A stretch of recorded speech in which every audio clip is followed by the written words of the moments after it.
ঢাকা জেলার ডিবি উত্তর পুলিশের বিশেষ অভিযানে সাভার থেকে ২৪ লিটার চোলাই মদসহ ২ মাদক ব্যবসায়ীকে গ্রেফতার করা হয়েছে।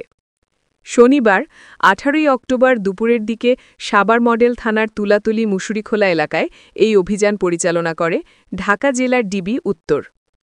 ঢাকা জেলার পুলিশ সুপার জনাব মোহাম্মদ আনিসুজ্জামান পিপিএম মহোদয়ের নির্দেশনায় এই অভিযান পরিচালনা করেন ডিবি উত্তরের অফিসার ইনচার্জ মোহাম্মদ জালাল উদ্দিন। তার নেতৃত্বে এসআই মোহাম্মদ আব্দুস সালাম সহ সঙ্গী অফিসার ও ফোর্স অংশগ্রহণ করেন। গ্রেফতারকৃতরা হলেন সাভার উপজেলার ভাকুরতা ইউনিয়নের তুলাতলী এলাকার মৃত শামসুর আলীর ছেলে মোহাম্মদ আলমগীর হোসেন এবং একই উপজেলার চাইরা এলাকার মৃত সিরাজ উদ্দিনের ছেলে মোহাম্মদ আরিফ হোসেন। অভিযানকালে তাদের কাছ থেকে মোট ২৪ লিটার চোলাই মদ উদ্ধার করা হয়।